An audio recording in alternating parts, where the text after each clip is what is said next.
दुलाराय बर' फरायसा आफादा दिनै मुलुगनां जगा सानाव फुंबिलिनि जगानि हाबाफारिखौ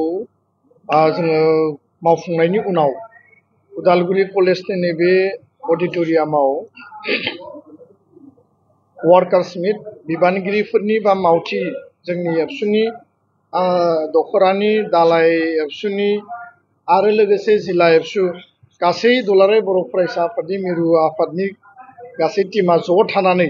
दिनै जोङो वार्कार्स मिटखौ गिबि खेबनि थाखाय जों खालामदों। बिनि उनाव गुबुन गुबुन जिल्लायाव जागोन, बेलासे तामुलपुराव दङ आरो गाबोन बाक्सा जिल्लायाव जागोन। बे वार्कार्स मिटनि गेजेरजों देग्लाय बोसोराव 2025निफ्राय 2027सिम 2 बोसोरनि थाखाय जाय बिथांमोना जिल्लायाव, जाय बिथांमोना आनसलिकआव इउनिटआव गोदान बिबान लाबाय आरो दुलाराय बर' फरायसा आफादनि जिखिनि मिशन आरो भिजन बड'फानि फिलसफि आरो प्रिन्सिपलखौ लानानै माहारि दानाय, माहारि सिबिनाय आरो माहारिबाद जि जातीयताबाद बेखौ गोसोआव सोनानै समायखिरा लानानै आरो जोङो 2 बोसोरनि थाखाय बयबो जोंनि थिखानाय लाखानाय जोंनि थान्दै मेलनि थांखि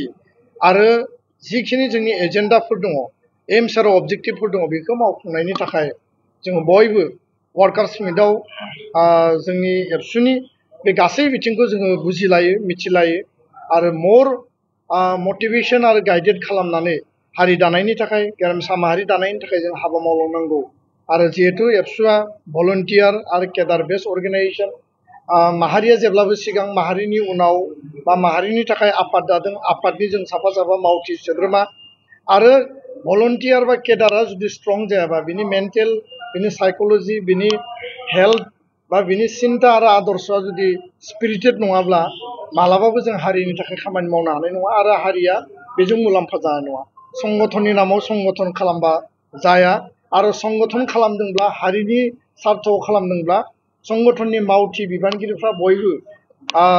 माने एक्टिभ जानांगोन आरो सिनसियारलि डेडिकेटेडलि खामानि मावनांगोन आरो माने सेल्फ सार्भिस माने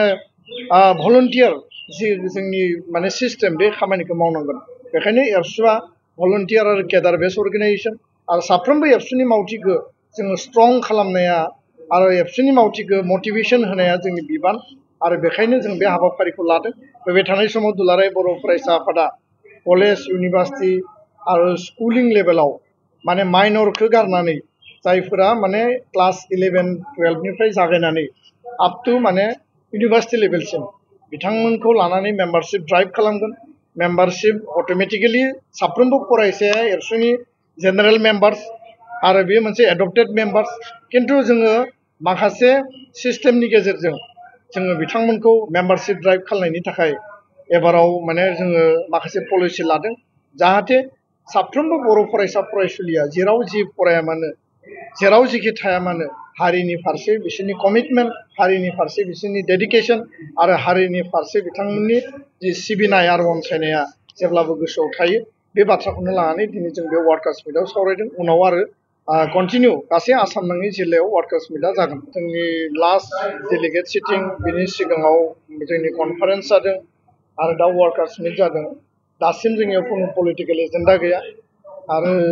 पलिटिक्सआव जोङो माने थांनाय समफ्राव जों रल लादोंमोन, एकर्ड इमप्लिमेन्टेसन, जातिनि सार्थ आरो गुबुन गुबुन माखासे एजेन्डा। माने बेयाव ब्लाइन्डलि बबेबा हान्जा, बबेबा दोलोखौ जोङो मालाबाबो सापर्ट होआखै। माने टाइम आरो सिटुएसनखौ नायनानै,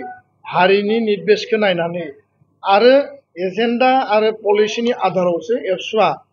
थांनाय समाव गुबुन गुबुन समाव गुबुन गुबुन दोलो, गुबुन गुबुन सरकारखौ जों मदद होदों आरो बेजों बार्गेनिंबो जादों, हारिया लाबबो जादों आरो बेजों एकर्ड आरो सलुसनखौबो जों मोननो हादों। दा बेखायनो दिनैनि समाव दासिमबो जोंनियाव बेबायदि पलिटिकेल एजेन्डाखौ लानानै जों डिसकास खालामाखै आरो दासिम बेबायदि एजेन्डा गैथ'वा। जोंनियाव मोनसे आपिल दङ जे थांनाय समनिफ्रायनो जों बे आपिलखौ होदों। जोंनि आपिला जेब्लाबो थागोन, खारन जों इउनाइटेड बर' हारिनि खोथाखौ सानो, बर' हारिनि इउनिटिया जोंनि फार्स्ट। दा बेखायनो जायफोर माने आनसलिक राजखान्थि दोलोफोर दङ आरो बे दोलोनि जायफोर मुरब्बी, जायफोर दैदेनगिरिफोर दङ, बे दैदेनगिरि गेदेमा बिथांमोननिसिम जोंहा दाबो आपिल दङ जे दैदेनगिरिफ्रा सावरायलायनानै हारि आरो हारिनि भबिसतनि सार्थआव खौसे हाबा मावलांनो हायो नामा, खौसे आगान सुरलांनो हायो नामा, बिनि थाखाय बिबेसना खालामफिननांगौ आरो बे बिबेसना खालामनांगौनि आपिला दिनैबो दङ आरो बेखौ जोङो दिनैनि बे मेडियानि गेजेरजों आं फिन बयखौबो खावलायहरफिनबाय।